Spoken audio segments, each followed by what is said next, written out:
자, 우리 사랑하는 기쁜 뜻교회 성도 여러분, 오늘 우리는 지난주에 이어서 십자가를 지시는 예수님을 살펴보기를 원합니다. 자, 그런데 오늘 본문에 등장하는 내용 가운데 보면 몇 가지 중요한 여러분 소품들, 도구들이 등장을 하죠. 여러분 그것을 통해서 우리가 좀 새롭게 의미들을 좀 나눠보기를 원합니다. 여러분 예를 들어서 오늘 여러분 본문에 등장하는 많은 도구들, 소품들이 등장을 하는데요. 그 중에 뭐가 있냐면 슬개탄 포도주라고 하는 것이 있죠. 또 십자가에 또 달리는 못, 그 다음에 주님의 옷, 그리고 죄패. 여러분 이런 것들이 오늘 본문의 말씀 가운데 등장을 하고 있습니다.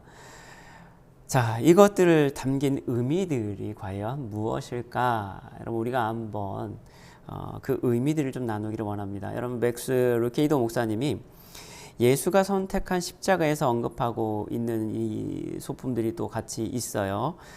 그것과 관련해서 오늘 본문을 우리가 좀 다른 관점에서 오늘 좀 보기를 원하는데요.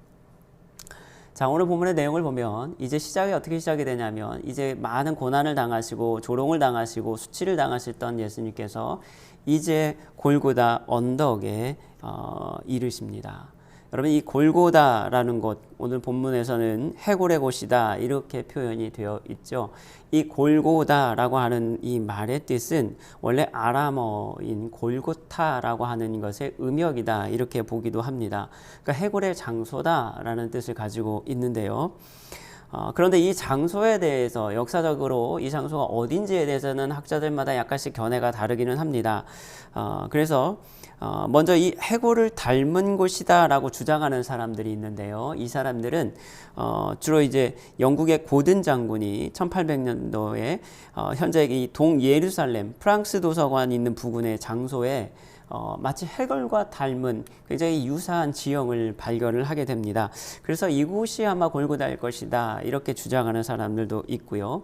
또 다른 견해, 대부분 일반적인 견해는 뭐냐면 당시 로마가 피정복민들을 다스리기 위해서 그래서 반란자들을 우리가 잘 알다시피 학살하기도 하고요. 그래서 한 번에 한 2,000명 넘게도 막 이렇게 학살하는 일들도 있었다고 합니다. 어쨌든 그렇게 많은 반란자들을 학살을 하기도 했고, 그래서 그런 학살을 할 때 이 사람들이 잘 볼 수 있는 공개적인 장소, 그런 장소에 이 시체들을 다 이제 나무에 걸어놓고 전시하던 그런 곳이 있었다라는 거예요. 그래서 많은 뼈와 그 다음에 그곳에 해골들이 있었기 때문에 그곳을 해골의 곳이다. 여러분 이렇게 불려졌던 곳이 있다라는 겁니다. 그래서 이곳이 오늘날에는 어디냐 보면 예루살렘에 가보시면 예수님의 무덤교회 혹은 우리가 성묘교회라고 불려지는 곳이 있는데요. 바로 이곳이 바로 그 장소이다라고 이렇게 알려져 있습니다. 자, 이곳은 예수님 당시에 예루살렘 제2성벽 바깥에 원래 위치해 있던 지역이기도 합니다. 그러니까 예루살렘 그 당시에 예수님 당시에 예루살렘 성벽 밖에 있는 지역이었다라는 거죠. 이것이 왜 중요한 거냐면 성 안에서는 사람을 죽이거나 시체를 둘 수 없다라는 원래 유대인들의 전통과 이런 규정들이 있었다라는 거예요. 뿐만 아니라 근데 이 고고학자들의 이 바이블 보고서를 쭉 근거로 우리가 보면 아마 그곳이 그래서 가장 적당한 곳이었을 것이다. 여러분 이렇게 추정할 수 있다라는 겁니다. 여러분 이 골고다라고 하는 거, 그러니까 예루살렘 성 밖에서 예루살렘에 들어오는 많은 사람들이 오고 갈 때마다 지나다니면서 볼 수 있는 장소였다라는 것이죠. 오늘 이제 예수님께서 지치실 대로 지치시는 그 상황 가운데에서 이제 마지막으로 이 십자가의 죽음을 준비할 장소, 바로 이 골고다에 이르시게 되는 것이죠. 자, 이때 로마의 병사들은 예수님께 십자가를 이제 못 박기 전에 오늘 예수님께 쓸개탄 포도주를 마시게 하려 하는 장면을 우리가 보게 됩니다. 여러분, 왜 그 쓸개탄 포도주를 마시게 했을까? 여러분, 이것이 굉장히 중요한데요. 여기에 어떤 의미가 있을까 우리가 한번 살펴보기를 원합니다. 여러분 오늘 우리는 이러한 내용들에 대해서 우리가 크게 네 가지 내용들을 좀 살펴보기를 원하는데요. 먼저 이 쓸개탄 포도주에 대한 이야기입니다. 여러분 쓸개탄 포도주는 다른 것이 아니라 바로 고난당할 오늘 메시아의 표징이 되었다라는 것입니다. 자, 오늘 로마 군병들이요, 예수님께 쓸개탄 포도주를 제공하는 것, 여러분 이것은 얼핏 보면 참 예수님을 생각하는 그들의 인도주의적인 모습이다라고 생각할 수도 있습니다. 마지막에 십자가에 달리면 목마를 테니까 그 전에 음료수라도 한 잔 줬나 보다. 여러분 이렇게 생각할 수도 있죠. 마가복음 15장 23절에서는요, 오늘 본문과 평행 본문인데, 자, 거기에서 마가는 또 이것을 어떻게 표현하고 있냐면 몰약을 탄 포도주다라고 이렇게 표현하고 있습니다. 오늘 마태는 쓸개탄 포도주다 이렇게 이야기하고 있는데, 마가는 이것을 모략을 탄 포도주다라고 이렇게 이야기하고 있다는 거예요. 근데 여러분, 모략은 우리 한방재료로도 쓰이기도 하지만요, 이것이 약간 마취제 성분을, 그러니까 통증을 완화하는 효과가 있는 것으로 알려져 있기도 합니다. 그래서 약한 마취제로 십자가의 고통을 좀 무디게 하는데 사용됐을 것이다 라고 이렇게 추측을 하고 있다는 거예요. 이것이 모략을 탄 포도주의 특징인 거죠. 그러니까 주님의 마지막 가시는 그 길을 편안하게 모시기 위한, 여러분, 그들의 배려였을까? 여러분, 물론 절대로 그렇지 않았을 것입니다. 왜 그렇습니까? 만약에 그랬다라면 그들이 처음부터 주님을 그렇게 괴롭힐 필요가 없겠죠. 희롱할 필요도 없었고요, 침뱉고 채찍질할 필요도 없었을 것입니다. 그들이 그렇게 예수님을 귀하게, 여러분 또 거기에 대해서 인도주의적인 그런 마음들을 그들이 가지고 있었다면 절대로 하지 않았을 행동들을 이미 그들이 했죠. 자, 그런데 오늘 마태는 이것을 그래서 쓸개탄 포도주다라고 이렇게 설명을 하고 있습니다. 여러분, 아람어의 이 몰약과 히브리어 이 쓸개, 담즙을 표현하는 이 단어가요, 굉장히 유사한 단어를 사용합니다. 그러니까 발음이 좀 비슷해요. 뿐만 아니라 그 쓴맛과 독성에 있어서도 굉장히 유사하기 때문일 수도 있다라는 거예요. 그리고 무엇보다 오늘 우리말 성경으로 번역된 이 쓸개라는 단어가 우리가 아는 장기의 사실은 일종이라기보다는요, 사실 이것은 더 뭐에 가깝냐면 독의 표현에 더 가깝다라고 볼 수가 있습니다. 그러니까 이 독이라는 거예요. 우리 몸에 안 좋은, 그러니까 굉장히 쓴맛이 나고 몸에 좋지 않은, 여러분 이런 표현에 더 가깝다라는 겁니다. 그래서 장재일 목사님은 이것을 이렇게 표현을 하고 있는데요, 오늘 본문에서 언급되는 쓸개즙, 쓸개, 이 마로르라고 하는 단어는 원래 쓰다라는 단어, 히브리어에서 나오는 이 마라에서 나온 단어라는 거죠. 그리고 짐승의 쓸개를 말하는 것이 아니라 이스라엘의 오늘 일반 야생 식물들 가운데 로시라고 하는 독초를 말하는 것이다 라고 이야기합니다. 왜냐? 이것은 맛이 너무 써서 성경의 인진 또는 독초로 언급되고 있는 그러한 풀을 이야기한다라는 것이죠. 자, 계속해서 그가 이 로마 군병들이 죄인들에게 그래서 이것을 마시게 하는 이유는 다른 것이 아니라, 갈증에 시달리던 이 죄인들이 이것을 마시게 되면 어떤 일이 벌어지느냐, 그것을 마시면 구토 증세를 일으키게 된다라는 거예요. 그러니까 이 쓴 걸 마시게 되면 이 구토를 유발하게 된다라는 겁니다. 그러니까 구토를 유발하게 되면 어떤 현상이 벌어지느냐, 구토를 하기 위해서 몸을 움직일 수밖에 없습니다. 그러면 어떻게 돼요? 더 통증이 심해질 수밖에 없죠. 그리고 구토를 하면 할수록 몸의 수분이 더 빨리 빠져나가게 됩니다.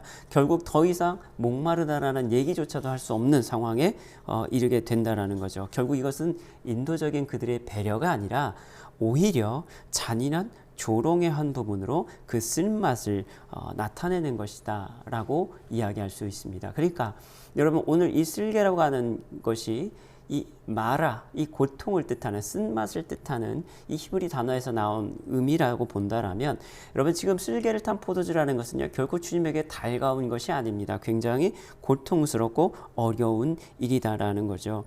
때문에 오늘 예수님께서 이 쓸개 탄 포도주를 거절하신 것은 다른 것이 아니라 바로 그분의 자발적인, 이 죽음에 대한 자발적인 특성을 강조하기 위함이다라고 그랜트 오스본은 또 설명하기도 합니다. 여러분, 그렇습니다.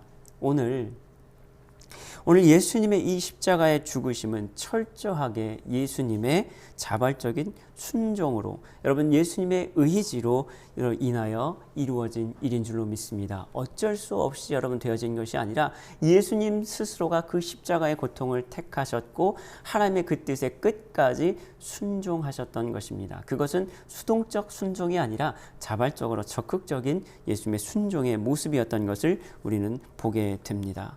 여러분, 예수님이 당하셔야 될 그 고통, 여러분 그것은 다른 무엇으로 대체되거나 가감될 수도 없는, 그래서 여러분 마치 몰약을 통해서, 마취를 통해서 그 십자가의 고통을 감수하고 방어하거나 여러분 이러한 의미가 절대로 아니었다라는 것입니다.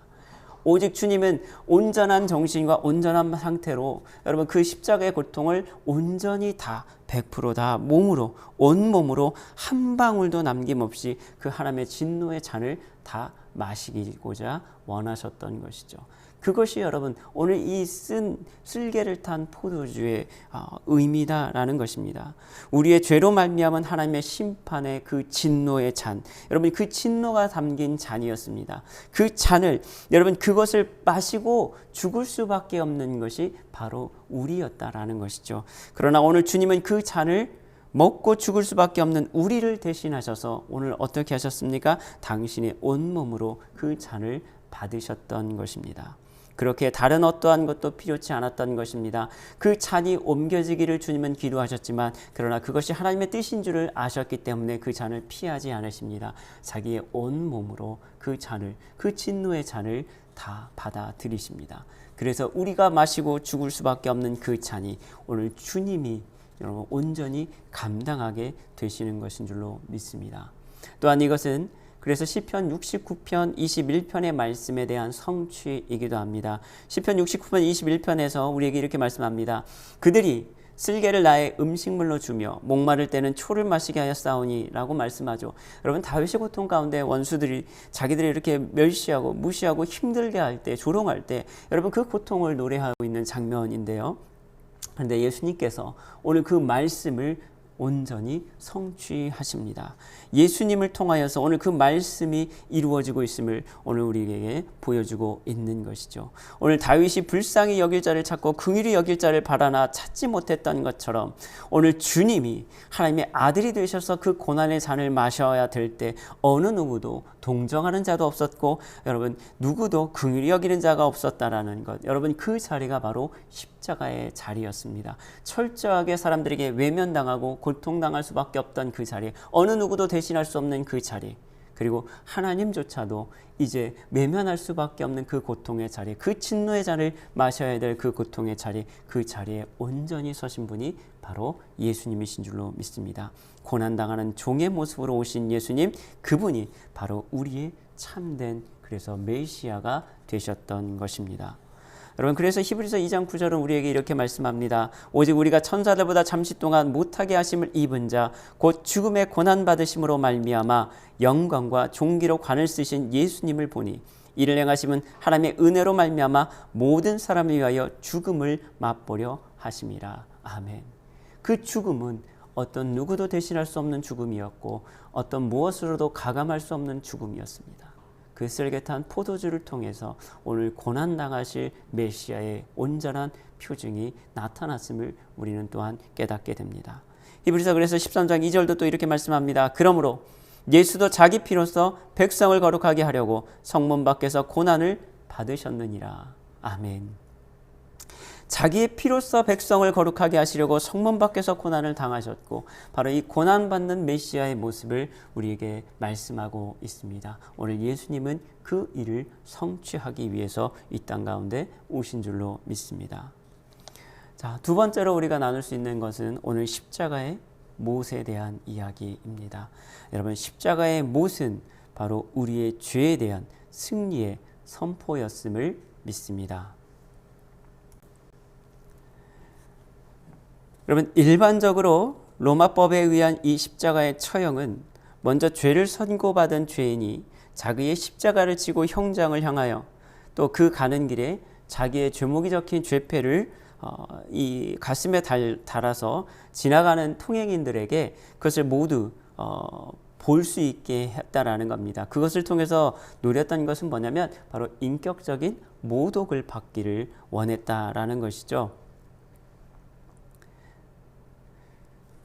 자, 오늘 형장에 도착해서는 그래서 이제 그의 옷을 벗깁니다. 그리고 독한 술로 육체와 정신을 혼미케 하기도 합니다. 그리고 나서 십자가에 못을 박거나 묶어서 그것을 다시 세우게 되지요. 자, 그런 상태로 계속 내버려 두어서 이제 죄수로 하여금 서서히 죽어가게 만듭니다. 그리고 이때 그 과정 가운데 야생동물이나 혹은 새들이 죄수의 몸을 뜯어먹는 경우가 또한 허다했다고 합니다. 그리고 어느 정도 시간이 흐른 후에 그 죄수가 그럼에도 불구하고 죽지 않았을 때에는 그의 다리를 꺾고 또 치명적인 외상을 가함으로써 어떠한 소생의 가능성도 없애버렸다고 합니다. 그리고 십자가에 그렇게 달려있는 동안에는 종종 이 중간에 팻대 혹은 엉덩이 받침대를 달아서 그 위에서 죄수가 주기적으로 자신을 끌어올려서 쉴 수 있게 했다라는 거예요. 그런데 그렇게 쉴 수 있게 한 이유도 뭐냐면 바로 고통의 시간을 연장하기 위한 목적이었다라는 겁니다. 여러분 계속 매달려 있으면 몸이 힘들어지잖아요. 계속 고개가 꺾이게 됩니다. 그러니까 힘들 수밖에 없어요. 그러니까 본능적으로 사람이 힘들면 어떻게 되냐면 몸을 세우려고 하죠. 그럴 때 세우기 쉽도록 받침대를 만들어 준다라는 거예요. 근데 그 받침대를 만들어 주게 되면 어떻게 되느냐? 그게 좀 몸이 편해지느냐? 그게 아니라는 거죠. 그만큼 십자가에서 살아있을 시간이 연장된다라는 거예요. 그만큼 고통이 오래 지속될 수밖에 없다라는 것이죠. 자, 일반적으로 그럼에도 불구하고 이제 십자가에서 빨리 죽게 만들 때 그럴 필요가 있을 때 그때 사용했던 것이 무엇이냐면 바로 못을 사용했다라고 합니다. 여러분 본문에도 바로 이제 이러한 경우였다고 하죠. 왜냐하면 못을 사용해야 될 이유가 뭐였냐면 지금 시기적으로 유월절이 시작하는 때입니다. 그러니까 유월절이 시작하면 사람들이 시체를 만들거나 죽이는 일이 부정한 일이 될 수 있죠. 그러니까 유월절, 그러니까 해가 지기 전까지, 그러니까 유월절이 시작되기 전까지 시체를 장사 지내기 위해서는 어떻게 해요? 빨리 죽여야 될 필요성이 있었던 거죠. 그래서 예수님의 손에 오늘 이처럼 못을 받게 되었다라는 것입니다. 여러분 우리가 일반적으로 못을 사용할 때 못이라고 하는 것이 뭐냐? 쇠나 나무 따위로 만든 가늘고 끝이 뾰족한 물건을 우리가 지칭을 하죠. 보통 못을 박는 이유는 뭐냐면 무엇인가를 고정시키기 위함입니다. 오늘 지금 이 군병들은 예수님을 땅바닥에 쓰러뜨립니다. 그리고 양팔을 벌려서 나무 형틀에 갖다 그 손을 대고 있는 힘껏 잡아 당깁니다. 그리고 한 사람이 움직이지 못하도록 무릎으로 팔뚝을 누르고 대못으로 손을 누른 채 이제 망치를 내려 치려고 합니다. 주님은 그 모습을 보시면서도 끝까지 저항하지 않으십니다. 여러분 맥스 루카이도 목사님도 오늘 이 장면을 통해서 우리에게 한 가지 관점을 보여줍니다. 여러분 보십시오. 주님의 손이 어떤 손이었습니까? 주님의 손은요, 능력의 손이었습니다. 병든 자에게 손을 얹은 즉 나음을 받던 권능의 손이었습니다. 멸시받는 자들에게 내미신 위로의 손이었습니다. 많은 이적과 표적을 보여주셨던 여러분 능력의 손이었습니다. 그런데 그 손이 이제 못 박히게 됩니다. 망치 소리가 울리고 살갗이 찢어집니다. 피가 흥건하게 흘러내립니다. 그런데 주님은 그 능력의 손, 그 하나님의 손으로 저항하지 않으십니다. 얼마든지 하실 수 있었음에도 불구하고 주님은 저항하지 않으십니다. 여러분 그런데 그 이유가 우리를 사랑하심도 있지만 오늘 그 손은 하나님의 손이었고 그분의 손과 나무 십자가 사이의 긴 목록들, 다시 말하면 바로 우리의 실수, 우리의 정욕, 우리의 거짓말, 우리의 탐욕의 모든 순간들과 방탕의 모든 세월들, 곧 우리의 모든 죄의 목록들이 거기에 있음을 주님은 보고 계셨던 것입니다. 그래서 골로새서 2장 14절을 우리 쉬운 성경으로 보면요, 이렇게 말씀합니다. 하나님께서는 우리를 거스르는 기록된 빛의 문서들을 우리 가운데서 취하셔서 그것들을 십자가에 못 박아 깨끗이 없애 주셨습니다. 라고 이렇게 우리에게 말씀합니다. 여러분 우리에게 빚진 문서들이 있어요. 그런데 그것들을 모두 주님의 그 손 아래 다 가져가셔서 오늘 그것을 이 십자가의 못을 통하여서 못을 박아 주셨습니다. 그래서 온 세상 모든 사람들에게 십자가를 통한 승리를 보여주셨던 것입니다. 골로새서 2장 14절로 15절은 오늘 이것을 우리에게 말씀하고 있습니다. 숨길 수 없는 우리의 모든 죄악들을 오늘 주님의 그 손 아래, 그 피 묻은 손 아래에 박으셨습니다. 못으로 그것을 박으시고 오늘 그분의 피에 의해서 그 모든 죄들이 가리워진 줄로 믿습니다. 그분이 저항할 수 없는 그 이유는 바로 그 죄의 목록이 바로 그곳에 그분의 손과 함께 못 박혔기 때문입니다. 오늘 이 죄의 값이 사망임을 그분은 아셨던 것입니다. 이 죄가 비롯된 곳이 바로 당신임을 그분은 아셨던 것입니다. 당신 없는 그 영혼을 생각할 수 없기에 그래서 그분은 그 못을 택하셨다. 그렇게 예수님은 친히 망치를 내리치셨다. 바늘을 잠잠케 하셨던 그 손으로 당신의 손을 잠잠케 하셨다. 성전을 깨끗하게 하셨던 그 손으로 당신의 마음을 깨끗하게 하셨다. 그 손은 하나님의 손이다. 그 못은 하나님의 못이다. 예수님의 손이 못 앞에 활짝 펼쳐질 때 천국 문도 당신 앞에 활짝 열렸다. 오늘 주님의 손에 박힌 그 못을 통해 오늘 우리에게 승리의 선포가 그래서 울려 퍼졌으니 여러분 믿어지는 그 은혜가 있기를 주님의 이름으로 간절히 축복합니다. 오늘 세 번째로 우리가 또 나눌 수 있는 말씀은 뭐냐면 바로 주님의 이 벗겨진 옷에 대한 이야기입니다. 오늘 벗겨진 주님의 그 옷은 우리에게 거룩한 의의 옷이 된 줄로 믿습니다. 자, 여러분 로마의 군병들은 예수님을 십자가에 못 박기 위해서 그분의 옷을 벗기게 됩니다. 그리고 십자가에 오늘 못 박은 후에 그분의 옷을 나누기 위해서 제비를 뽑게 됩니다. 당시의 죄수의 소지품들은 병사들이 나누어 가졌다라는 것입니다. 그것이 많지 않을 경우에 그들은 그것을 어떻게 했느냐?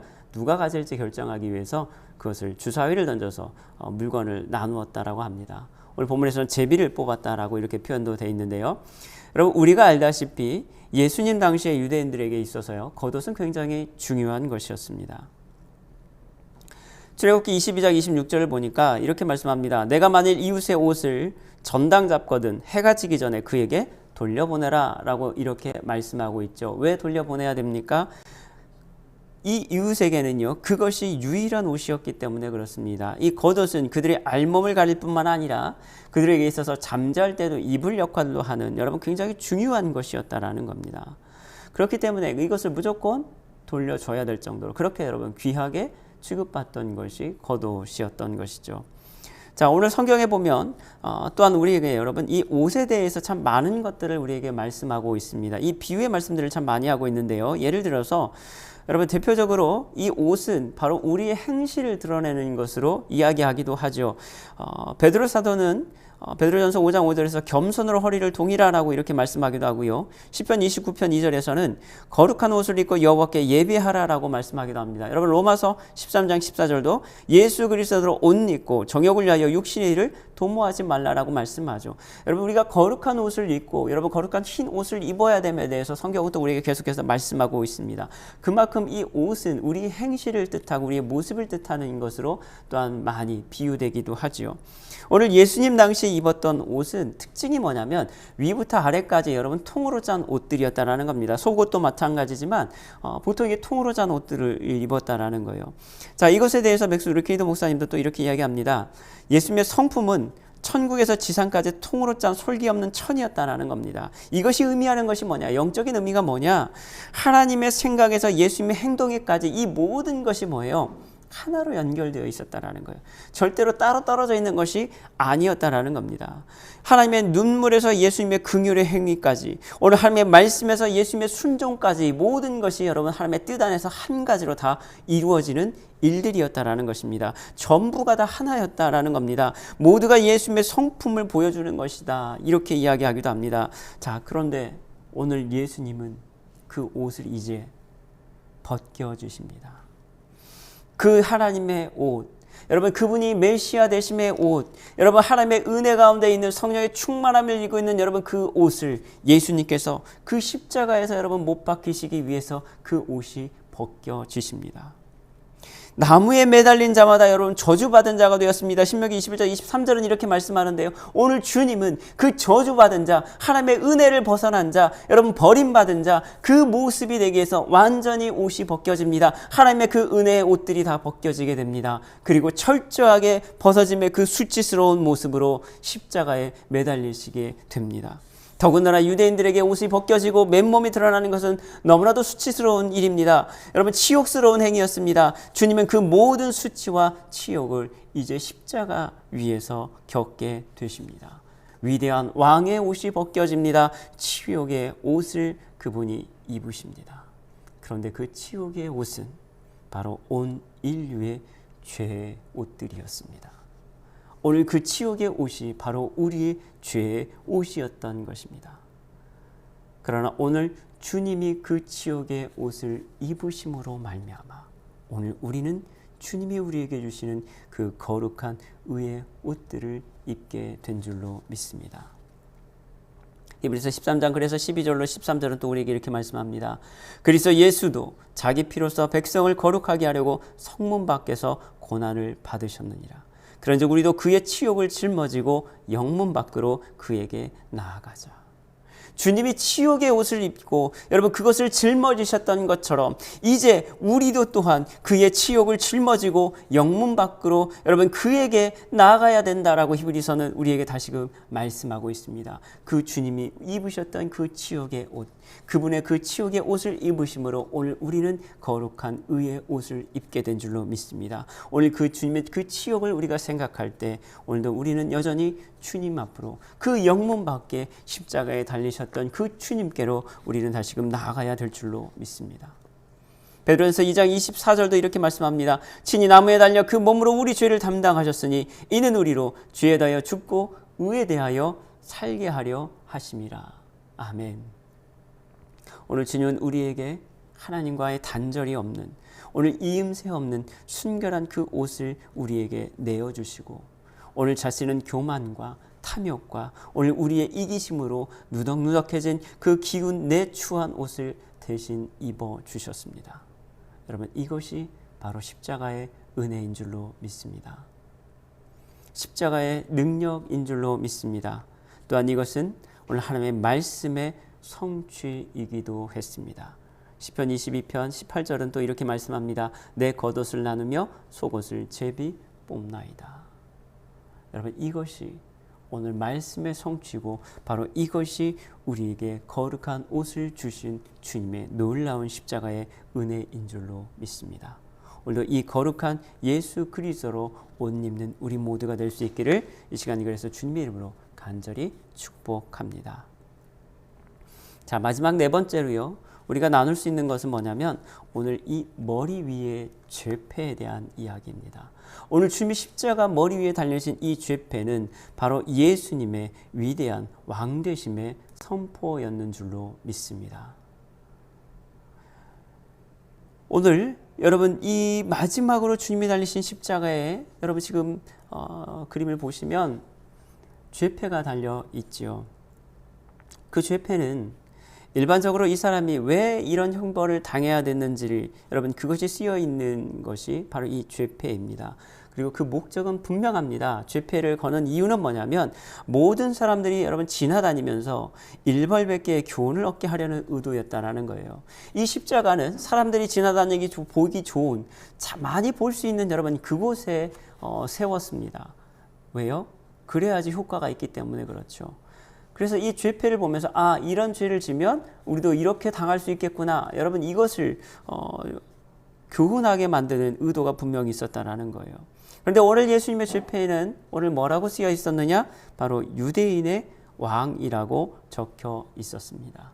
여러분 유대인의 왕이란 곧 메시아를 뜻하는 의미이기도 합니다. 그래서 마태복음에서는 이 십자가에 달리시는 모든 과정들을 오늘 어떻게 보면 참 단순하게 증거하고 있죠. 그러나 우리가 다른 복음서의 내용들을 보면 조금 더 이것을 굉장히 구체적으로 묘사하고 있는 장면들을 보게 됩니다.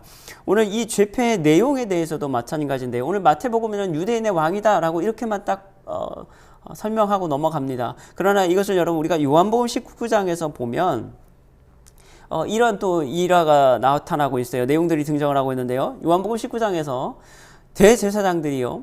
지금 빌라도가 이 유대인의 왕이다 이 죄패를 딱 써놓은 모습을 보면서 이 대제사장들이 반대를 합니다. 그러면서 그렇게 쓰지 말고 자칫 유대인의 왕이라 쓰라라고 이렇게 반대를 합니다. 그럴 때 빌라도가 이렇게 얘기하죠. 내가 쓸 것을 썼다 하고 그것을 그대로 두지요.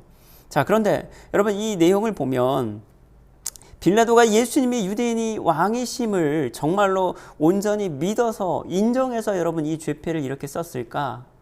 물론 아니죠. 오히려 그는 오늘 예수님께서 메시아인 척했다라고 조롱하거나 혹은 다른 유대인들을 그렇게 함을 통해서 화나게 할 목적으로 그렇게 했을 가능성이 더 커 보입니다.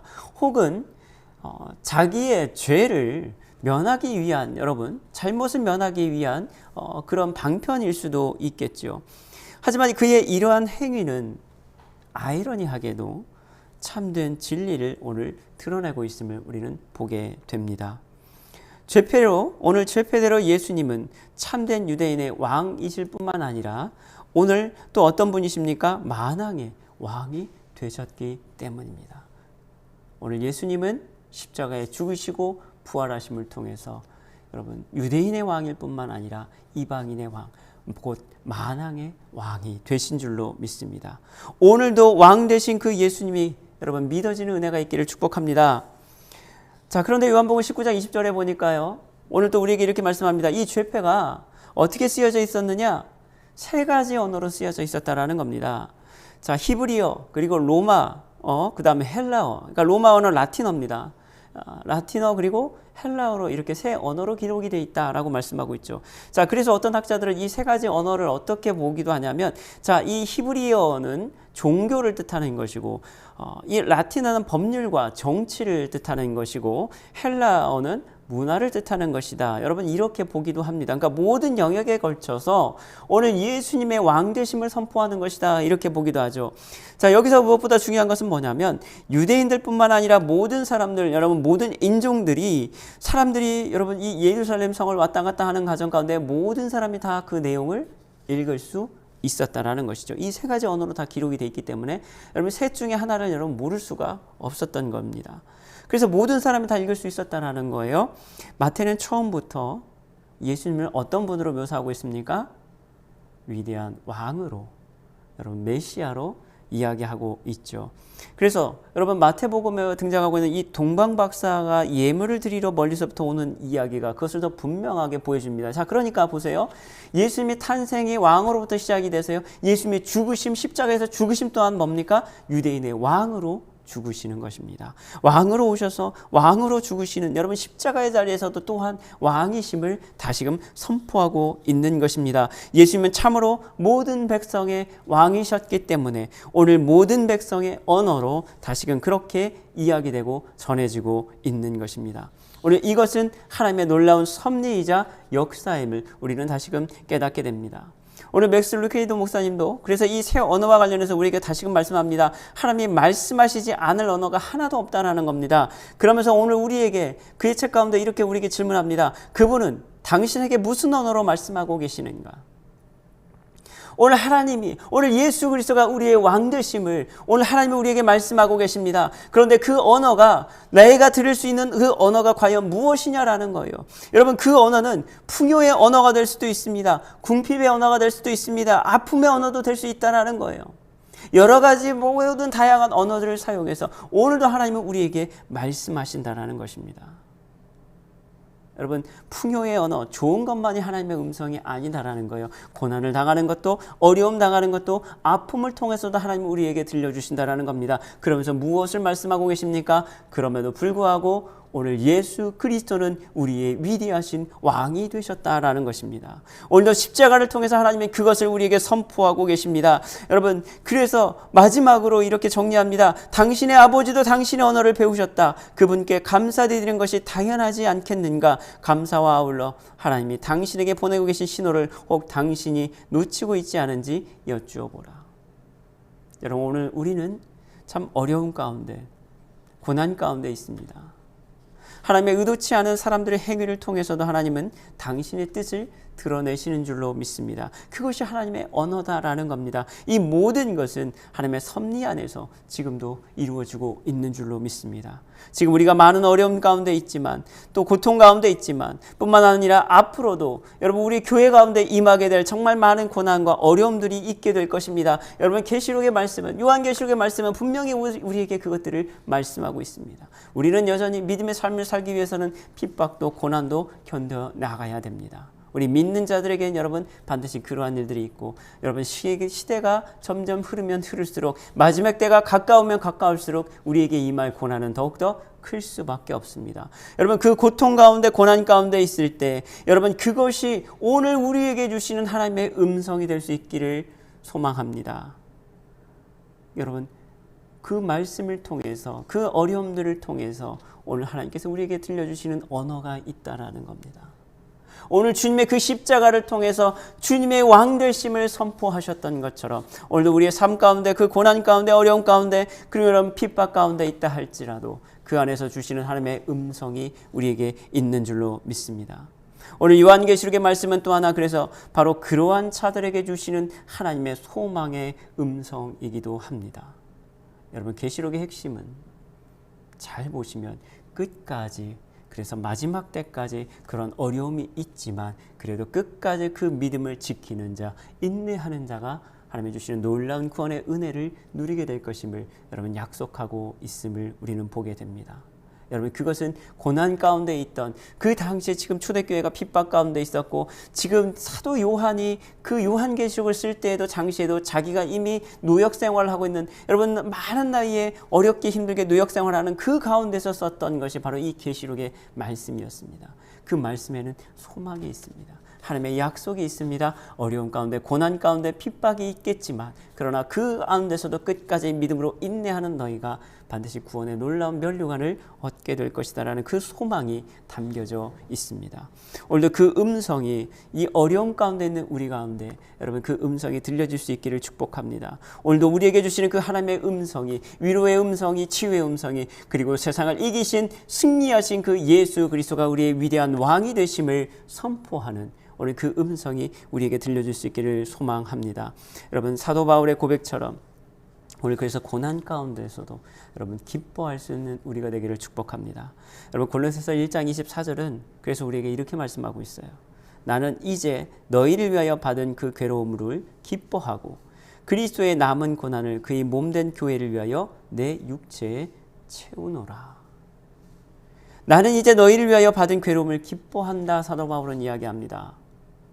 너희를 위해서 내가 받는 고난이 있다라면 나는 그것조차도 기쁘다라는 거예요. 왜 그렇습니까? 그리스도의 남은 고난을 그의 몸된 교회를 위해서, 주님의 몸된 교회를 위해서 내가 그 일을 하는 것, 그것은 나에게 고난이고 힘들지만 어려움이지만 그래도 나는 기뻐할 수 있다라는 겁니다. 그래서 내가 교회를 위하여 그 고난을, 그 아픔을 내 몸에 채운다. 여러분 바로 이것이 예수 그리스도를 닮아가는 사도의 모습이었습니다. 오늘 여러분 우리 안에 있는 이 고난들, 여러분 그것이 나를 힘들게 하는, 나를 위한 여러분 고난이 아니라 오늘 여러분 이 고난을 통하여서 오늘 하나님이 주시는 주님의 몸된 교회를 위해서 하나님의 거룩하신 그 뜻을 이루어가는 그 과정 가운데 있음을 우리는 기뻐해야 될 줄로 믿습니다. 그 안에서 말씀하시는 하나님의 음성에 귀를 기울이는 우리 모두가 될 수 있기를 이 시간 주님의 이름으로 축복합니다. 오늘 이 시간 우리에게 만왕의 왕 되신 바로 예수 그리스도가 함께 하시는 줄로 믿습니다. 오늘도 이 믿음으로 승리하는 우리 모두가 될 수 있기를 주님의 이름으로 간절히 기도합니다. 기도하시겠습니다.